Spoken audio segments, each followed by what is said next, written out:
Due to the graphic nature of this program, viewer discretion is advised.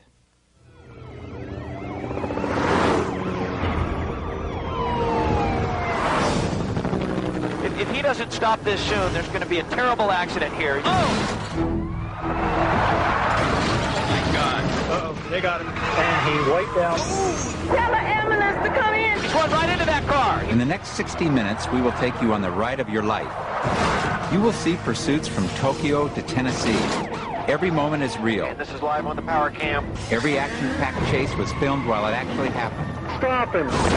Including some of the most bizarre and unusual pursuits ever seen. The bus is wrecked. Police agencies from all over the country have brought us their fastest and most exciting chases.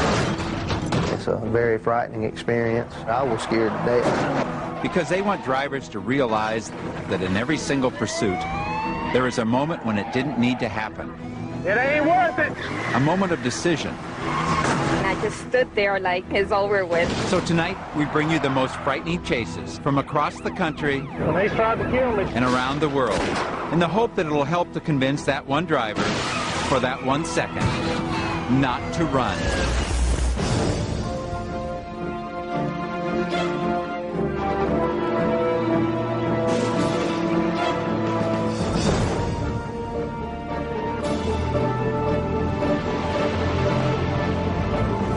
I'm Sheriff John Bunnell.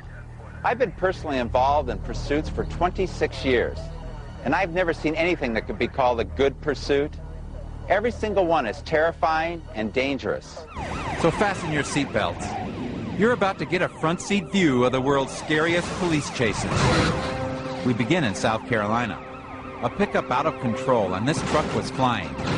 The chase quickly got to high speeds, on the wrong side of the road, on the right side of the road, and on both sides of the road. This chase went down city streets, side streets, dusty roads, and country lanes. But when the trooper turned the next corner, he was in for a surprise. The truck had hit a vehicle and stopped, but only for a moment. Then the truck rammed the patrol car and took off in the other direction. But less than a mile away, the officer was able to catch up a second time when the truck slammed into another motorist and a police car. But when they tried to stop the truck, it roared off again, crashing once more into the patrol car. Hey, 33, Edward 14, he's done hit me head on. Do you want me to go ahead and try to get him off the road? If you can, he's going to kill somebody. Determined to stop this before someone was killed, the officer continued to give chase as the truck wildly veered from one side of the road to the other. At that point, the officer realized that the truck was taking a shortcut to the freeway, and if this person got on the freeway, someone was going to die. The truck tried to speed up one more time. It went off the road, lost control, and hit the officer. But the officer was still in for one more surprise. Until the very end, when I went up to the vehicle, I never had any idea, and I didn't believe it would be a female till I actually saw her with my own eyes. I found out later that she was smoking some crack cocaine, and if she had continued on and we hadn't have stopped her, I hate to think what could have happened. There's no telling. In every pursuit, your goal is to make things end safely. But when you have a hostage, you know, they're in that car and they're praying to God that you're going to save them. Grand Prairie, Texas. An ex-con has taken a hostage and has been running for over an hour. The police have put spike strips across the road to puncture his tires, but he sees them before he gets to the intersection. They are firing at his tires as he pulls along the shoulder of the road. He's trying to go through a ditch and might be able to negotiate that ditch. There he goes through the mud ditch. A lot of people are pulling off the road, which is a very wise thing to do. The police have to find a way to stop this car without risking the life of the hostage. Looks like he might be getting ready to take out a tire. There it is. The tire is out. The tire is out, Tim. He is in a spin. He is spinning, and he's having trouble controlling. He keeps skidding to the right. It's going to fishtail to the right. They've shot the rear tires so the truck won't lose control. But unbelievably, he still isn't stopping. Quickly, they pull up again, fire, and pull away. There they are. They're out of the car now. Texas DPS is on the scene. She's pulled out right now. She doesn't appear to be harmed. But behind the truck, the suspect is still fighting. And these officers have little patience after an almost 2-hour pursuit. The hostage is being led away by the police. She is in shock. everything I do, I treat people with love and compassion like Jesus told us to love one another. The man is seriously deranged, claiming that he wasn't going to hurt anyone. Try telling that to the hostage, who is now sitting in the police car shaking uncontrollably, while the suspect continues to holler after her. I love you! This woman owes her life to the quick and decisive action on the part of the police. Newark, New Jersey. The police pull up just as the young men from the car on the left are finished hot wiring the car on the right. The thieves are caught red-handed. Watch how they scramble to get away however they can. Both cars tear off, not waiting for their unlucky partners caught outside. The driver accelerates around the corner, almost losing his friend. They race through this quiet park at breakneck speeds, passing a huge truck on a blind corner at 75 miles an hour. The police slow down, and by the time they get to the street, the car thieves have disappeared. Then suddenly, one car full of suspects with a poor sense of direction passes the cops coming from behind. They cut right in front of the police and speed off recklessly. Because of the dangerous nature of this chase and the traffic at the time, the officer wisely called the chase off. No car thief in the world is worth the loss of innocent life. And the kind of honor among these thieves is only too apparent, as this driver risks his friend's life to make a fast getaway. But not before the police made a positive ID. Within a week, they were all arrested. Los Angeles. The police can't keep up with this motorcycle. We've seen that the police are still a couple of blocks behind this guy. In an amazing display of public cooperation, the street is suddenly filled with people who are determined to help the police and stop this chase. He's just driving around them. He's going right through that crowd. This guy is very arrogant. And now he's speeding up and he's just, oh. Incredibly, he's back on his feet and fighting to get away. But the pedestrians stop him. They chase him, grab him, and pull him down. Here's the police now, Dan. They're pushing the civilians out of the way right now. They're down to the swarm maneuver. One officer for each arm, each leg. They're going to make sure that this guy doesn't run away again. You better believe that. You don't have to be arrogant and stupid to run from the police. But it sure seems to work out that way. We have high-performance cars, and we have to have them to catch some of these cars on the road. This Formula Camaro thinks he's going to outrun the trooper's Mustang in South Carolina. Wrong. When he realizes they are still on his tail, he starts taking wild chances, passing on the right, pulling around exiting vehicles, weaving in and out of traffic at speeds up to 100 miles per hour. Watch as he almost hits a patrol car. Then he thinks he has a plan to outwit the officer behind him. The Camaro is now doing 120 miles per hour. First he scoots past his truck, but the trooper stays right behind him. He pulls to the left, drawing the trooper into the passing lane. And then at the last possible moment, he shoots for the exit ramp. But he's going too fast, and he loses it on the curve. He just 1050. He just 1050. There must be some special angel that watches out for speeding motorists, because miraculously he survives and he's up and running again. But this time they get him and bring him back. He told me he didn't have a license. Is why he put all them people's lives in danger. Another high-performance car with a low-performance driver. Chases aren't like a football game. There's no whistle, there's no penalty flag, there's no instant replay. It's real time, it's the real thing, and it's final. Like a bat out of hell, this truck comes smashing through a roadblock in Bogalusa, Louisiana. Permission is granted to shoot out the pickup's tires. The tire practically explodes, sending dust and debris everywhere. The exposed rim is sparking on the pavement, but the truck shows no sign of slowing down. The other officer forces him into the shoulder, and once again the pickup almost crashes. More shots are fired, this time to the truck's right rear tire. Watch again carefully and you can actually see the bullets hitting the pavement. Moments later, the truck fishtails wildly and spins out of control into a ditch. This case is over as suddenly and as violently as it started.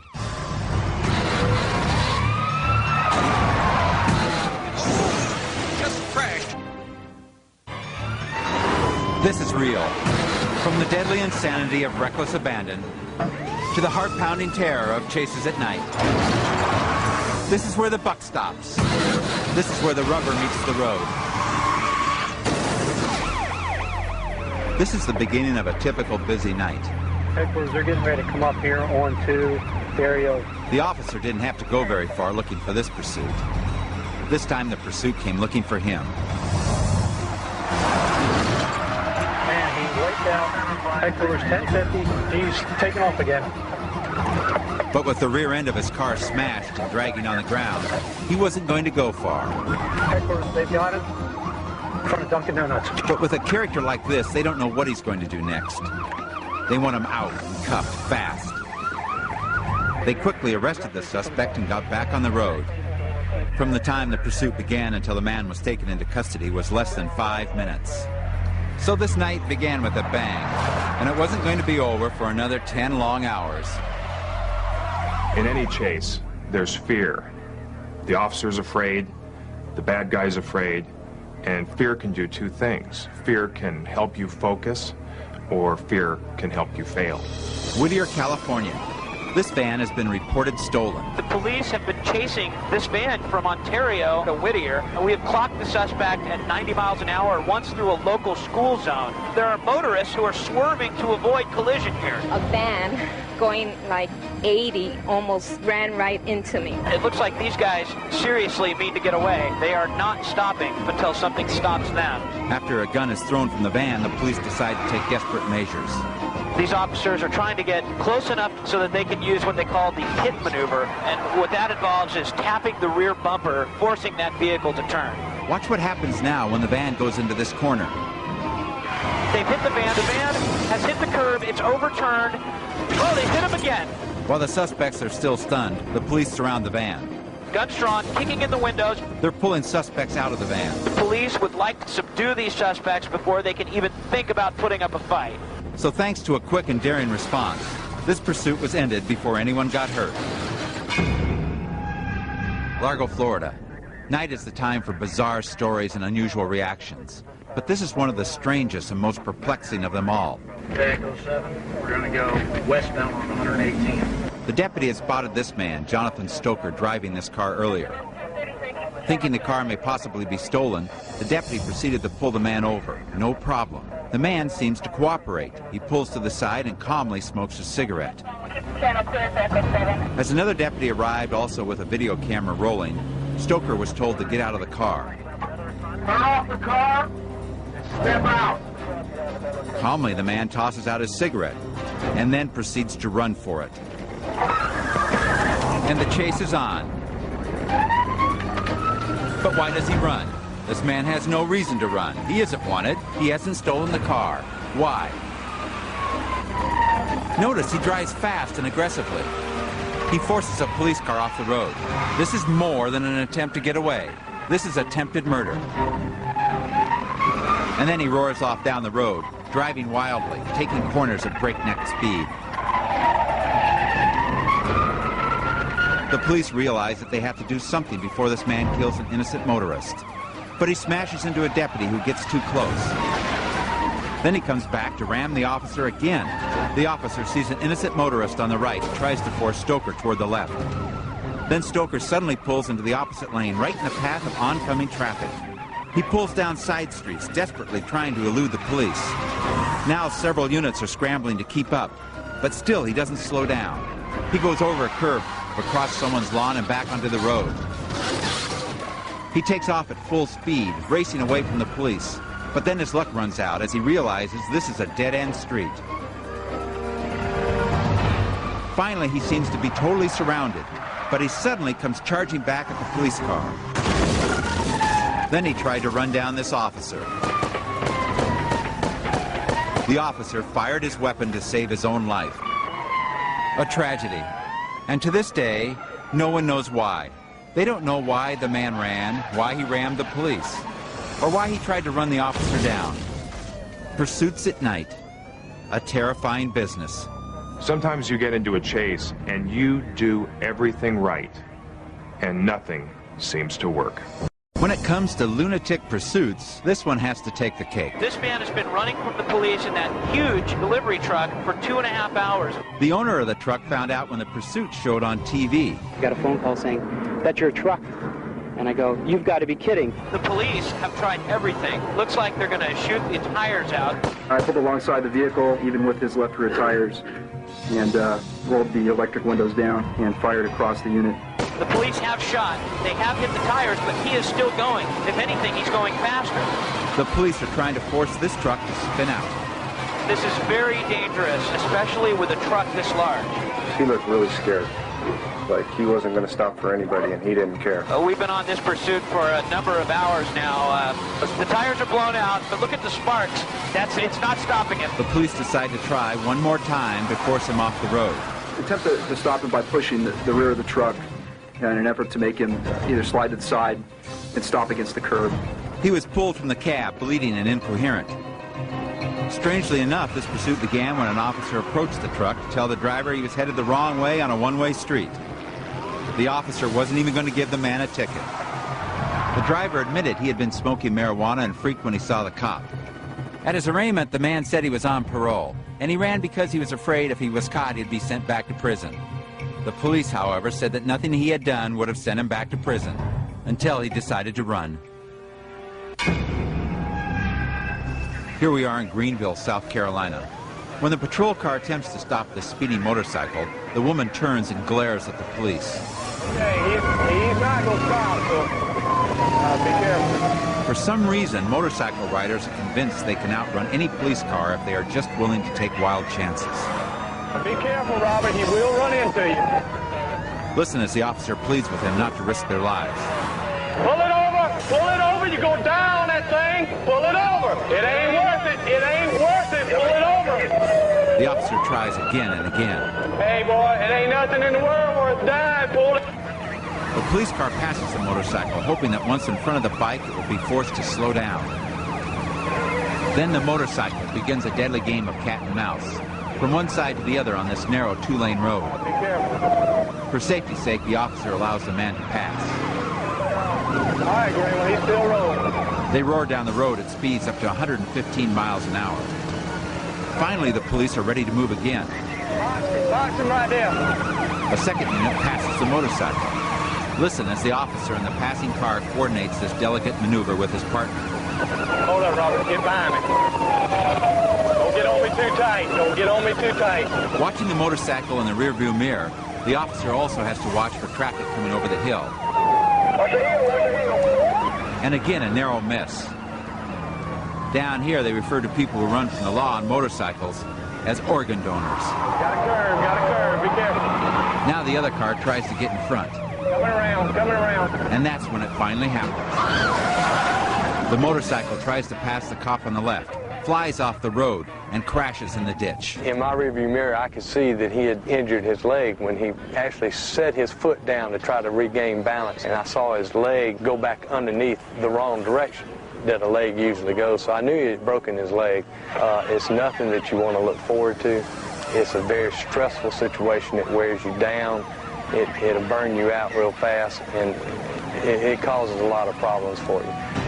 Speed and danger. Some people are attracted like a moth to a flame. They see the light. They make the choice. They slam into gear, and it's just too late. You're going down. Because no matter how it started, they didn't think it would end like this. Pleasant Grove, Utah. 2:15 in the morning. Time for drunks to head home when this officer spots a possible DUI. At speeds in excess of 80 miles per hour on these country roads, the officer is eating a lot of dust. Copy, continuing northbound on First East. At one point, the driver seems like he'll stop, and then pulls ahead. I noticed his front door was cocked open. He is now driving with no concern for life or limb. The other patrol units try to slow him down, but he just doesn't stop, so they decide to put down spike strips to blow out his tires. But watch what happens. He hits the spike strip dead center. You can see both tires explode. But something is wrong. He should be stopping, but he isn't. He's driving on flat tires, shooting up showers of sparks. Is this man crazy or drunk or what? His tire goes rolling into the ditch. Unbelievably, the man is still going 80 miles an hour riding on the rims. The wheels are tearing up the road, but he's passing everything in sight. Then both tires collapse and the truck is entirely on the rims. We got fluid on the ground now. Oil and gasoline are spilling onto the road. Flames and sparks are pouring out of the truck. On every bump, the car is bottoming out and pieces of the muffler are flying behind, smashing the officer's window. Oh, God. Miraculously, he is able to pull the truck off the road before it explodes.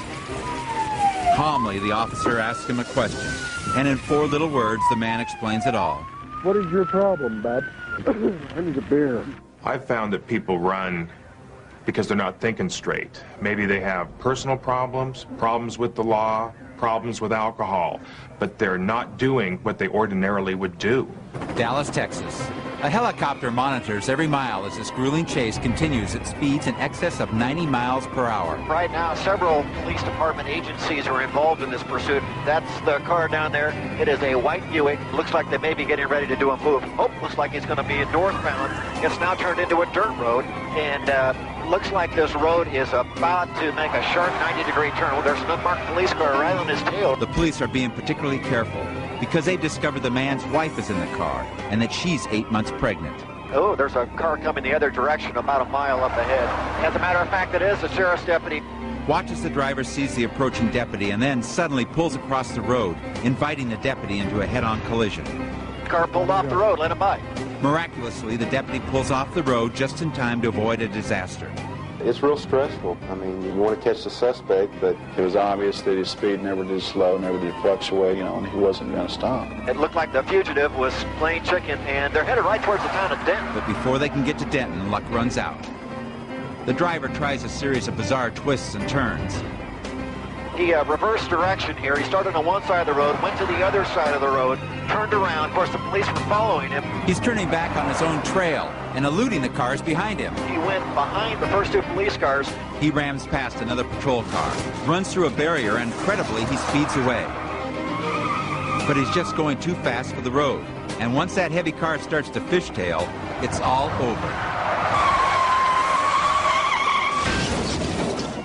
He started to lose it, went to the left, went back to the right, skidded, and hit a fence and a tree, and hit a telephone pole. Wisely, the man makes no further resistance. He came out with his hands up. They had him boxed in, and there was nowhere to go. Amazingly, the woman was not injured in the crash, but she sits, staring in shock, unable to move, as her husband surrenders. You wonder if this man thought even once about the danger to his unborn child.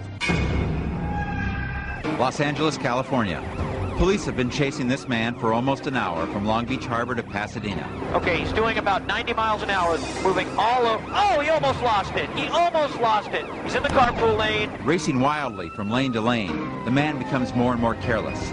He exits the freeway and leads the police on a desperate chase over surface streets, at times going the wrong way. This is very dangerous. He's just blowing through those red lights. This is extremely dangerous. There, he's just crashed. He's just crashed. He's broadsided a white sedan. The chase is over. Now he's being surrounded by the police. They're pulling him out of the car, taking him into custody. We later discovered that this was a man wanted by the police for many sexual crimes against children. A terrible accident. But tonight a sexual predator is in jail, where he can't harm anyone else. It doesn't matter how bad they've been. It doesn't matter what they've done. We want the chase to end with them alive. Police are in hot pursuit of a teenage couple they believe committed several violent carjackings. The driver puts the pedal to the floor and goes flying through traffic. He had to be driving around 80. At these speeds, the police don't even try to keep up. But he finally loses control.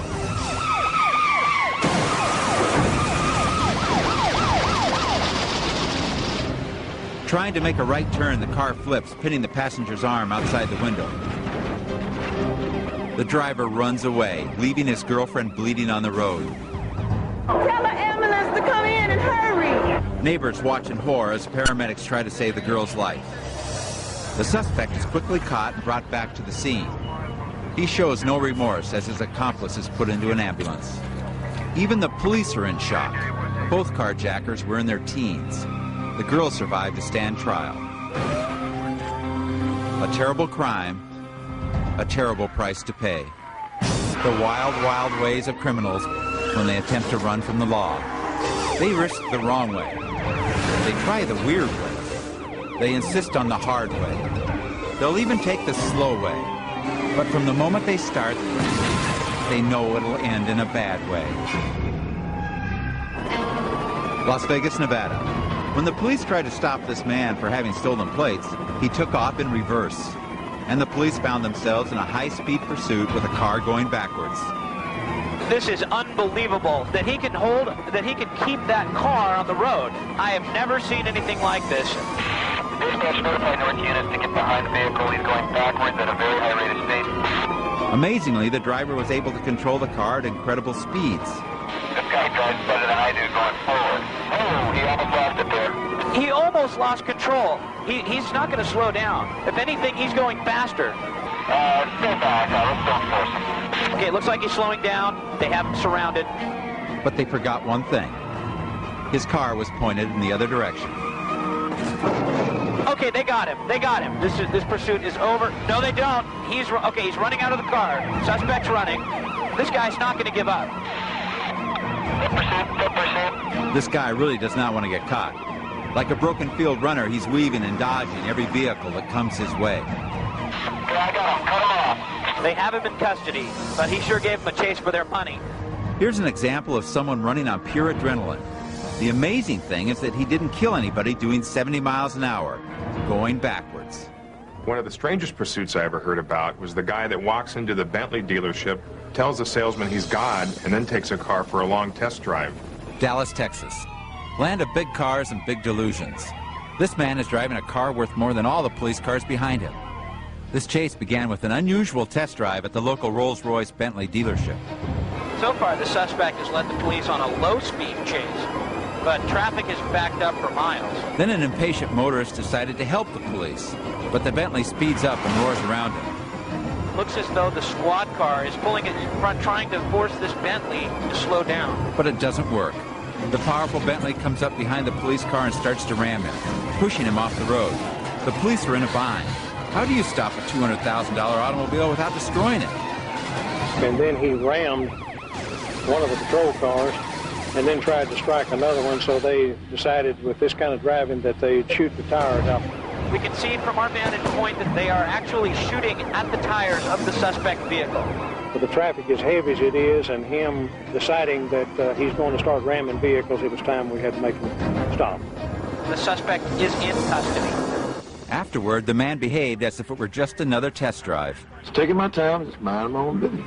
I mean, didn't you know you were being followed? Oh, yes, I was doing 30 miles an hour. Despite his claims to divinity, the suspect was pronounced fit to stand trial. Dallas, Fort Worth, Texas. This bizarre and dangerous chase began in rush hour and baffled police for more than an hour. There's 8 patrol cars behind it, 9 patrol cars, 10 patrol cars behind it.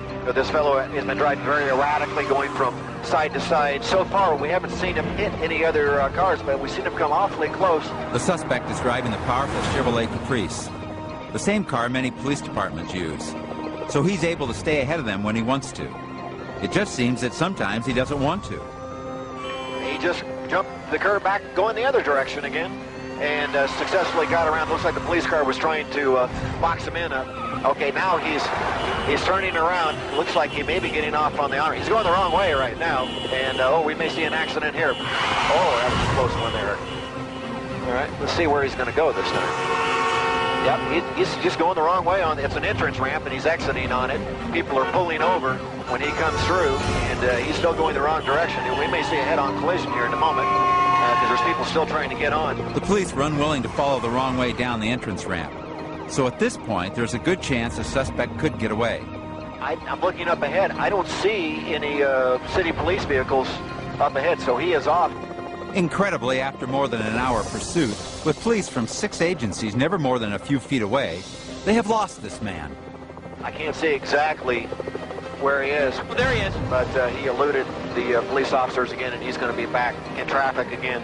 I thought they were going to trap him there. They looked like they had blocked the exits on that, and he got out the one area that he could. He's turned around again. He just got off of Royal Lane. He's north on MacArthur, and headed up towards North Lake area. Now he's turning around. Oh, they just jammed him. They just jammed him. The police have just rammed his car. and they've got him boxed in. They've got weapons drawn. They're pulling him out of the car, and they've got him out on the ground there, and they've got him secured. And it looks like he is in custody. The chase began when this man took his child, assaulted an officer, and then drove off with the child in the car. Listen as the police radio broadcasts a warning. Be advised, the person's vehicle is armed, considered dangerous, has a young child in the vehicle with him. He's traveling at a very high rate of speed on these very slippery streets. Now he's turning, going into an alley. This man has taken an insane risk for someone who has his own child in the car. He's back on the street. He's back on the street. Now he's going over the curb into the park. Thank God it's wintertime, or this park would normally be filled with kids at this time of the day. Okay, I've lost him. He's dodging around so much, it's hard to keep up. No, there he is. Okay, it looks like he's trapped himself in that parking lot. It looks like the police will have to surround him. No, wait a minute. He's shooting backward. He's driving backwards right through that cyclone fence, and he's off, going down the alley. Notice, what he does now completely baffles the police. He's shooting through those intersections. If he doesn't stop that, there's going to be a terrible accident here. He's going faster. Okay, he's weaving around again, dodging in and out of those police cars. He's winding around like this was some sort of game. Now that there's a police car right beside him, but at these speeds, they don't dare. Now he's going to turn. My God! He ran right into that car. The two officers were running toward the car, trying to get those windows open. The police quickly pull the child out of the car and bring him to safety. However, the man continues to struggle with the officers, and it takes several minutes for them to handcuff him. Notice that the driver of the other vehicle staggered out of the car. He stumbled across the sidewalk, and he collapses on the sidewalk. Another innocent victim of an insane and senseless chase, in which a man was willing to risk not only the lives of other motorists, but the life of his own child. We in America certainly haven't cornered the market on high-speed pursuits. People all over the world are making the same mistake, thinking they can outrun the law. No matter where you go in the world, this is the pursuing officer's worst nightmare. The hopeless ones, the ones who don't care if they live or die. Because in any country, in any language, they're going for broke. And they'd like to take you with them. Auckland, New Zealand. For 45 minutes, a helicopter followed above as the police chased a stolen car. First, the driver outran the police. When they got too close, he took insane chances, turning into the path of oncoming traffic. When they tried to force him off the road, he accelerated and jumped ahead. He slipped through every roadblock. The Auckland police were so frustrated they were throwing their nightsticks at the car. Now watch what happens when they think they have him cornered. But suddenly everything goes wrong. An officer approaches the car thinking his partner has the car blocked from behind. Big problem. And he's in for the ride of his life. Two other officers run to the car, but this time the driver and the passenger lock their doors. Hit again and they're off and running. It was only a miracle that this officer wasn't killed. And that wasn't the last of the things that went wrong. In the furor of the arrest, there were lots of problems. This officer is almost crushed when the police car rams the suspects. Seconds later, these two officers have another close call when the cops hit the car again. But the biggest surprise for the Auckland police came when they finally caught the suspect. Who was this expert driver? This road warrior who outdrove and outmaneuvered them at every turn?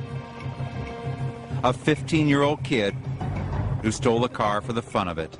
Sometimes you get in a chase with a vehicle that's too big for you to stop, but that doesn't mean that you can just quit. You've got to continue on. Los Angeles. 4 teenagers have stolen a motor home. When the police try to stop them, they take off, leading the police on a wild 5-hour chase well into the next morning. This RV must have a huge gas tank. We've been following it now for over 6 freeways. The suspects careen through rush hour traffic at 90 miles an hour. Other cars gladly get out of the way. And then, for reasons known only to them, they exit the freeway and take the vehicle off-road into the high California desert. It looks like these guys are doing about 40 miles an hour on these very bumpy trails. They somehow managed to make it through this rugged terrain. Okay, we've got a hairpin turn coming up. Talk about a sporty course. Some of these trails are barely wide enough for a dirt bike, let alone a 35-foot RV. Looks like he might be stuck here. No, he's in reverse, he's on the move. Through sagebrush and Joshua trees, the motorhome continues on its reckless path. But as long as there's some kind of road in front of them and gas in the tank, they'll keep running. Okay, we're now downhill again, and you've got to wonder how long. Okay, stand by. Oh, he almost lost it there. But it's only a matter of time until the driver's luck runs out. Watch what happens when he tries to get past this dry wash. He gets stuck. And not knowing what else to do, he panics and takes off on foot. But he and the other suspects have nowhere to hide. They had bragged before that they could outrun the police. Their joyriding is over for now. The only four-wheeling they'll be doing for a while is in the back of this highway patrol unit. And now a rare look through two different police cameras of a chase at 120 miles an hour that took these officers through 3 separate states. And he's tried to kill me 3 or 4 times. An officer begins ramming the vehicle, a tricky procedure at 110 miles an hour. Hey, Randy, I believe he just shot at me. He shot my window out. Clearly, this is a suspect with nothing to lose. And moments later, he clips the officer's right front bumper. Randy, back off us. You're going to wreck. The suspect will not stop, and the officers have to look for help wherever they can get it. Hey, one of you big trucks, why don't you get side by side and let's stop this guy before he kills somebody. Take the brakes. Here he comes. Get over there, the lane, fellas. Hold him up. Block him, block him, block him. Shut him down. The officers finally get their chance when 2 big rigs have the suspect boxed in.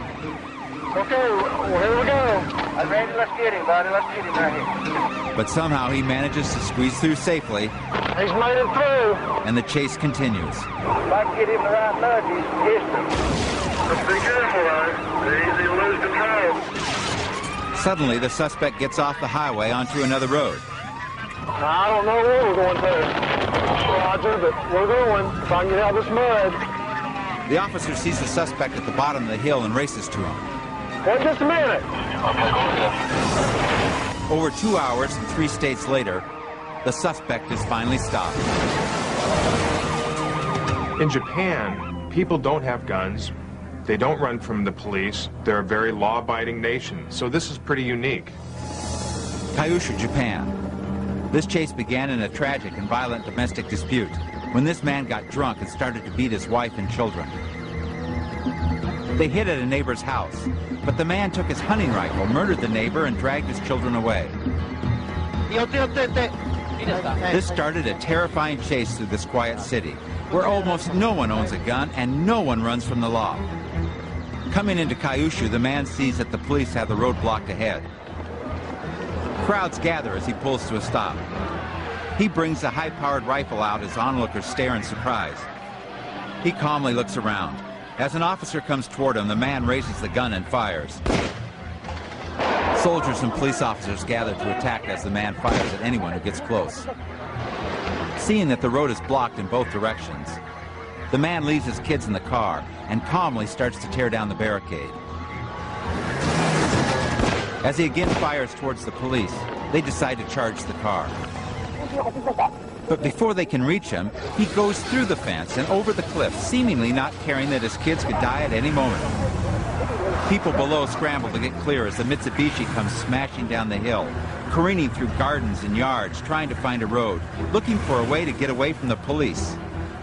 Finally, he finds his way back onto a road that promises freedom.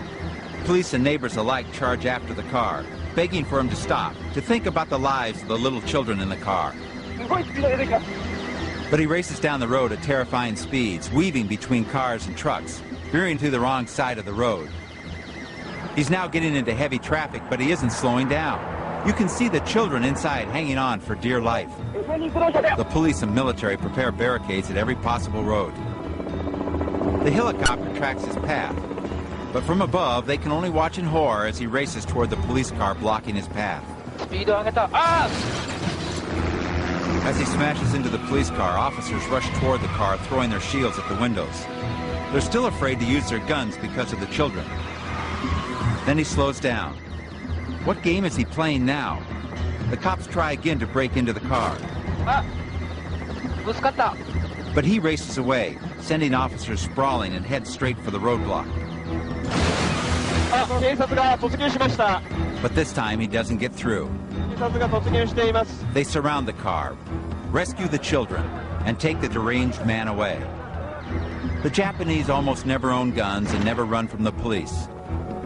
But in any country, anywhere in the world, alcohol and anger can drive people to do things they would never do otherwise. Obviously, this is a serious and deadly business, a no-win situation.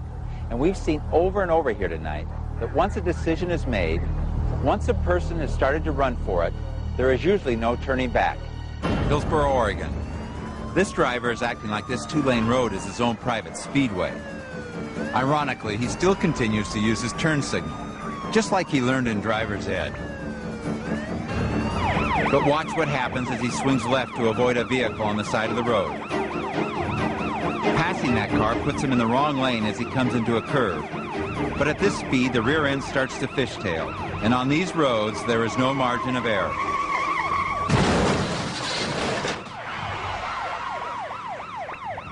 The officer plunges into the smoking wreckage to find some sign of life, hoping that by some miracle the driver survived.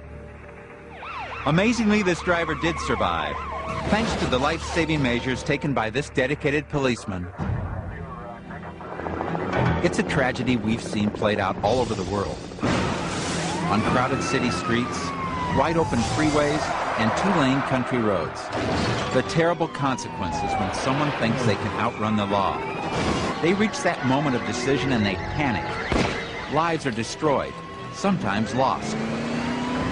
So the next time you see flashing lights behind you, and you think things couldn't possibly get any worse, think again.